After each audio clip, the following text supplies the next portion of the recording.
Hello student, ધોરણ 10 Gujarati medium, chapter number 11 C ભાષામાં data પ્રકાર, પ્રક્રિયકો અને પદાવલીઓ એટલે કે ડેટા ટાઈપ્સ, એના જે ઓપરેટર્સ હોય છે બરોબર. તો આ પહેલાંના પ્રકરણમાં આપણે કેટલાક સરળ સી પ્રોગ્રામ જોયા અને સી ભાષાના મૂળાક્ષરો તથા ટોકન વિશે પણ અભ્યાસ કર્યો. તેમાંના એક ટોકન આઈડેન્ટિફાયરની આપણે ચર્ચા કરી. તમામ સી પ્રોગ્રામમાં આઈડેન્ટિફાયરનો ઉપયોગ કરવામાં આવે છે. ધારો કે પ્રોગ્રામમાં આપણે ડેટ નામનો આઈડેન્ટિફાયર વ્યાખ્યાયિત કરવો છે જે તારીખની કિંમતનો સંગ્રહ કરવા સક્ષમ હોય.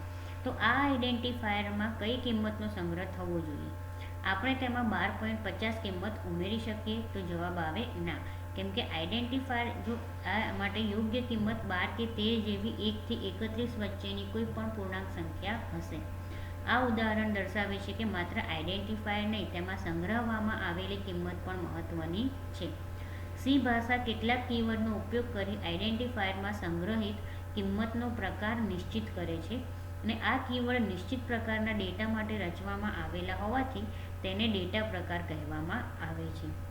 અને સી ભાષામાં ઉપલબ્ધ જુદા જુદા ડેટા પ્રકારો વિશે આપણે આ પ્રકરણમાં જોઈશું. એટલે કે આની જે કીવર્ડ છે બરાબર, કીવર્ડ વિશે આપણે પહેલાં બી વાત કરી હતી. તો કીવર્ડની અંદર નિશ્ચિત પ્રકારના ડેટા માટે રચવામાં આવેલી, એટલે કે કીવર્ડની અંદર તમારે જે ડેટા સ્ટોર કરવાના હોય છે બરાબર, તો એના માટે ડેટા ટાઈપ બનાવવામાં આવે છે. તો એ જે ડેટા ટાઈપ બનાવેલી હોય છે એને શું કહેવાય છે? ડેટા પ્રકાર અથવા ડેટા ટાઈપ બરાબર. તો સી ભાષાની અંદર જુદા જુદા અલગ અલગ ડેટા ટાઈપ્સ હોય છે. પહેલાં આપણે વાત કરીએ ડેટા પ્રકાર શું છે, વોટ ઇઝ ડેટા ટાઈપ. તો આઈડેન્ટિફાયરમાં સંગ્રહ કરી શકાય તે કિંમતના પ્રકારને ડેટા પ્રકાર તરીકે ઓળખવામાં આવે છે. જો આઈડેન્ટિફાયરમાં ડેટમાં 12નો સંગ્રહ કરવામાં આવે તો તેના ડેટા પ્રકાર પૂર્ણાંક છે તેમ કહેવાય. અને આ જ રીતે આઈડેન્ટિફાયરને એમાઉન્ટને 99.50 કિંમત આપેલા હોય તો તેના ડેટા પ્રકાર અપૂર્ણાંક છે. એટલે કે તમે જ્યારે આવી રીતે ડેટા યુઝ કરો છો તો પૂર્ણાંક અને અપૂર્ણાંક, જો પોઈન્ટવાળી સંખ્યા હોય તો એને અપૂર્ણાંક કહેવાય, પોઈન્ટ વગરની સંખ્યા હોય તો એને પૂર્ણાંક કહેવાય. તો સી ભાષા વિગતને તેની કિંમત સાથે જોડવા માટે કીવર્ડનો ઉપયોગ કરે છે. આ કીવર્ડ બે વસ્તુઓ વ્યાખ્યાયિત કરે છે: એક આઈડેન્ટિફાયરમાં સંગ્રહિત કિંમતનો પ્રકાર અને આઈડેન્ટિફાયર દ્વારા જરૂરી એવી મેમરીની જગ્યા. તો સી ભાષામાં દરેક ડેટા પ્રકારને નિશ્ચિત મેમરી સ્થાન આપવામાં આવે છે અને તેનો નિર્દેશ બાઇટમાં કરવામાં આવે છે. આ બીટના સમૂહને એક બાઇટ કહે છે, એટલે કે 1 બીટ કહેવામાં આવે. 8 બીટ હોય એને શું કહેવાય? 1 બાઇટ કહેવાય. તો સી ભાષાની અંદર ડેટા પ્રકાર છે એની વાત કરીએ આપણે. તો સી ભાષામાં પૂર્ણાંક, અપૂર્ણાંક અને અક્ષરના નામે ઓળખાતા ડેટા પ્રકારને સમર્થન આપે છે, એટલે કે ઇન્ટીજર, ડેસિમલ અને કેરેક્ટર. તો આ ડેટા પ્રકારને અનુક્રમે ઇન્ટીજર, ફ્લોટ અને કેરેક્ટર કીવર્ડ વડે રજૂ કરવામાં આવે છે. સી ભાષામાં આ ઉપરાંત વોઇડ નામનો એક અન્ય પ્રાથમિક ડેટા પ્રકાર પણ આપવામાં આવે છે અને આઈડેન્ટિફાયરને તેના ડેટા પ્રકાર સાથે સાંકળવા માટે નીચે આપેલ વાક્યરચનાનો ઉપયોગ કરવામાં આવેલો છે. એટલે કે આ પ્રમાણે તમે તમારી જે ડેટા ટાઈપ હોય એને યુઝ કરી શકો. પહેલાં તમારે ડેટા ટાઈપ લખવાની, પછી આઈડેન્ટિફાયર 1, આઈડેન્ટિફાયર 2, આઈડેન્ટિફાયર 3, જેટલા બી આઈડેન્ટિફાયર લેવો એટલા લઈ શકો છો.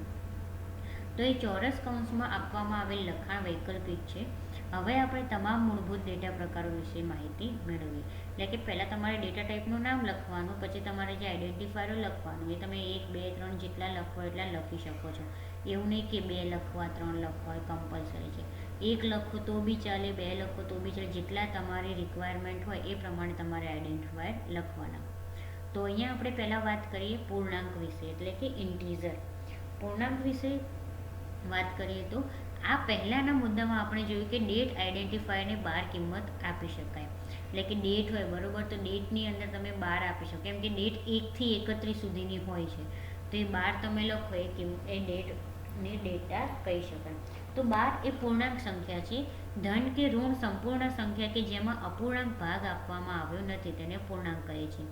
તો -99, 12, -10, 900, 30,000 વગેરે પૂર્ણાંક સંખ્યાના ઉદાહરણો છે. એટલે કે ટૂંકમાં જ્યાં પોઈન્ટવાળી વેલ્યુ ના આવતી હોય એવી ધન સંખ્યા અને એવી ઋણ સંખ્યા કે જેની અંદર પોઈન્ટ ના આવતો હોય એને પૂર્ણાંક કહેવામાં આવે છે. પૂર્ણાંક પ્રકારના ચલની ઘોષણા માટે નીચે જણાવેલ વાક્યરચનાનો ઉપયોગ કરી શકાય. એટલે કે તમારે જ્યારે પૂર્ણાંક સંખ્યાને ડિક્લેર કરવી હોય, બરાબર, તો એની વાક્ય રચના આપેલી છે ઇન્ટીજર અને પછી આઈડેન્ટિફાયર 1 જે છે એ પ્રમાણે એઝ ઇટ ઇઝ, બરાબર. તો આ વિધાનને સી ભાષામાં ઘોષણા વિધાન કહે છે, એટલે કે ડિક્લેરેશન સ્ટેટમેન્ટ. તો અહીંયા તમને ઉદાહરણ આપેલું છે, ધારો કે ઇન્ટીજર અને રોલ નંબર. તો આ જે રોલ નંબર છે આઈડેન્ટિફાયર કહેવાય, અથવા એને વેરિયેબલ બી કહી શકો તમે. પછી જે ઇન્ટીજર ડેટ, મંથ, યર, તો આ ઇન્ટીજર છે એ ડેટા ટાઈપ કહેવાય, અને અહીંયા પાછળ જે છે એ બધા આઈડેન્ટિફાયર કહી શકાય. તો અહીંયા તમને કીધું છે કે પ્રથમ વિધાન રોલ નંબર નામ સાથે એક આઈડેન્ટિફાયરની ઘોષણા કરી છે, જે પૂર્ણાંક સંખ્યાનો સંગ્રહ કરવા સક્ષમ છે. એટલે કે રોલ નંબર હોય તો રોલ નંબર પૂર્ણાંકમાં જ હોય, ઓકે. ને એની અંદર પોઈન્ટવાળા રોલ નંબર હોય કે 1.1 રોલ નંબર, 1.2 રોલ નંબર, એવી રીતે. અને એઝ ઇટ ઇઝ જે રીતે ડેટ, મંથ અને યર, તો ડેટ, મંથ અને યર એ બી પૂર્ણાંક સંખ્યામાં જ હોય, એ અપૂર્ણાંક સંખ્યામાં હોય નહીં. તો જે બીજું વિધાન છે પૂર્ણાંક સંખ્યાનો સંગ્રહ કરી શકે તેવા 3 આઈડેન્ટિફાયર જે આપણે વાત કરીએ, ડેટ, મંથ અને યર છે. તો આંસીસીમાં ઇન્ટીજર ડેટા પ્રકાર 4 બાઇટ જેટલી મેમરી સ્થાનનો ઉપયોગ કરે છે, અને તેનો વિસ્તાર અહીંયા તમને વેલ્યુ આપી છે -2147483648 થી લઈને +214768364111 છે. તો આંસીસીની અંદર એની અંદર ઇન્ટીજર ડેટા પ્રકાર, એટલે કે ઇન્ટીજર ડેટા ટાઈપ છે જે, એની અંદર 4 બાઇટ જેટલા મેમરી સ્થાનનો ઉપયોગ કરે છે. અને એની અંદર એનો જે વિસ્તાર છે એ વિસ્તાર તમને આ પ્રમાણે જે આપેલો છે એટલો છે, માઇનસથી લઈને પ્લસ આટલી સંખ્યા સુધી. તો અત્યાર સુધીમાં વ્યાખ્યાયિત કરેલા તમામ ચલ ચિહ્નિત છે, એટલે કે તેમાં ધન અને ઋણ બંને પ્રકારની કિંમતોનો સંગ્રહ કરી શકાય છે. તો ક્યારેક આપણને ઋણ સંખ્યાઓની બિલકુલ જરૂર ન હોય એમ પણ બને. તો અહીં આપણે ઘોષિત કરેલા આ એક પણ ચલમાં ઋણ સંખ્યાનો સંગ્રહ કરી શકાય તેમ નથી, કે સી ભાષામાં ચલ સાથે માત્ર ધન સંખ્યાઓને સાંકળી શકાય છે તે પણ શક્ય છે. તો આ માટે અનસાઇન્ડ કીવર્ડનો ઉપયોગ કરવામાં આવે છે. અહીંયા તમને ઉદાહરણ આપ્યું છે unsigned integer roll number, unsigned integer date, month, year. તો આ વિધાન એવું દર્શાવે છે કે રોલ નંબર, ડેટ, મંથ અને યર એ પૂર્ણાંક પ્રકારના આઈડેન્ટિફાયર છે જે માત્ર ધન સંખ્યાનો સંગ્રહ કરવાની ક્ષમતા ધરાવે છે. પૂર્ણાંક ડેટા પ્રકારની સંક્ષિપ્ત માહિતી કોષ્ટક 11.1માં તમને આપેલી છે. એટલે કે જો અહીંયા તમે આ પ્રમાણે લો છો, બરોબર, તો અહીંયા તમે પ્લસ બી લઈ શકો, માઇનસ બી લઈ શકો, પણ જ્યારે તમે અહીંયા અનસાઇન આપો છો ત્યારે એની અંદર તમે ધન વેલ્યુ હોય એ જ લઈ શકો છો, માઇનસ લઈ શકો નહીં. તો અહીંયા તમને ડેટા પ્રકારની વાત કરી છે, પૂર્ણાંક ડેટા પ્રકાર, ઇન્ટીજર અને અનસાઇન ઇન્ટીજર. તો ઇન્ટીજરની અંદર માઇનસ અને પ્લસ બંને ડેટા તમે લઈ શકો, જ્યારે અનસાઇન ઇન્ટીજરની અંદર 0થી લઈને આ જે વેલ્યુ લખી એટલી પણ પ્લસ જ લઈ શકો, એમાં માઇનસ આવે નહીં. આની અંદર બી 4 બાઇટ્સ રિક્વાયર્ડ છે, આની અંદર બી 4 બાઇટ્સ રિક્વાયર્ડ છે.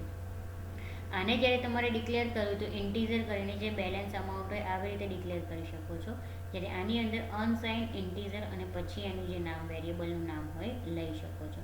તો કોષ્ટક 11.1માં આપેલા કિંમતનો વિસ્તાર ઉપયોગમાં લેવામાં આવેલ બાઇટની સંખ્યા પર અવલંબે છે. તો ચિહ્નિત પૂર્ણાંક માટે કિંમતોનો વિસ્તાર -2 n-1 to +2 થી લઈને n-1 થી લઈને -1 દ્વારા ગણી શકાય. તો અહીંયા n એ જરૂરી બીટની સંખ્યાનો નિર્દેશ કરે છે, અને આ જ રીતે અચિહ્નિત પૂર્ણાંક માટે વિસ્તારની ગણતરી 0 થી 2 એની n-1ની ઘાત દ્વારા કરી શકાય છે. તો પૂર્ણાંક ડેટા પ્રકારની આગળ લોંગ કીવર્ડ ઉમેરવાથી પૂર્ણાંક સંખ્યાઓનો વિસ્તાર વધારી શકાય છે. ઇન્ટીજરની આગળ લોંગ ઉમેરવાથી ચલ માટે 8 બાઇટ જેટલું મેમરી સ્થાન આરક્ષિત કરવામાં આવે છે. એટલે કે જ્યારે તમે વેરિયેબલ ડિક્લેર કરો તો અહીંયા ઇન્ટીજર લખ્યું છે, તો ઇન્ટીજરની આગળ તમે લોંગ લખો, એટલે કે લોંગ ઇન્ટીજર લખો, તો અહીંયા જે 4 બાઇટ રિક્વાયર્ડ આવે છે એની જગ્યાએ 8 બાઇટ તમને જગ્યા મળે. આ પ્રમાણે જો લોંગ ઇન્ટીજર અને પછી પોપ્યુલેશન. તો પૂર્ણાંક ડેટા પ્રકારના જુદા જુદા પ્રકારના સ્વરૂપો જોયા પછી અહીંયા તમને એક પ્રોગ્રામ આપેલો છે ડેટા ટાઈપનો, કે પૂર્ણાંક ડેટા પ્રકારનો ઉપયોગ દર્શાવતો પ્રોગ્રામ. એટલે પૂર્ણાંક ડેટા પ્રકાર એટલે કે ઇન્ટીજર ડેટા પ્રકાર, ઇન્ટીજર છે ડેટા ટાઈપ, એ ડેટા ટાઈપને દર્શાવતો પ્રોગ્રામ, બરોબર. અહીંયા શું કર્યું છે, ઇન્ટીજર માર્ક્સમાં -10 લીધા છે, અનસાઇન ઇન્ટીજર ડેટ 30 લીધી છે, અને લોંગ ઇન્ટીજર પોપ્યુલેશન અહીંયા લીધી છે. તો આ પ્રમાણે પછી એને શું કર્યું છે, અહીંયા ડિક્લેર કરાવી દીધું છે, એટલે કે એને ડિસ્પ્લે કરાવી દીધું છે, એટલે ડિસ્પ્લે કરી દીધું. એટલે આ જે વેલ્યુ છે તો એ માર્કમાં -10, ડેટમાં 30 અને પોપ્યુલેશનમાં આટલી જે વેલ્યુ છે વેલ્યુ ઓટોમેટિક આવી જાય આ પ્રમાણે. તો આ પ્રમાણે તમારો જે પ્રોગ્રામ છે ઓકે, તો એ પ્રોગ્રામ અહીંયા આવી રીતે લખીને અને તમે એને રન કરી શકો છો, જે આપણે આગળ કર્યું હતું એ પ્રમાણે, અને એનું આઉટપુટ તમને આ પ્રમાણે મળી જાય છે. ઓકે, તો આ હતું પૂર્ણાંક ડેટા પ્રકાર. તો પૂર્ણાંક ડેટા ટાઈપ જેને કહી શકાય, આ એની આખો એક પ્રોગ્રામ હતો અને એના વિશે આપણે વાત કરી.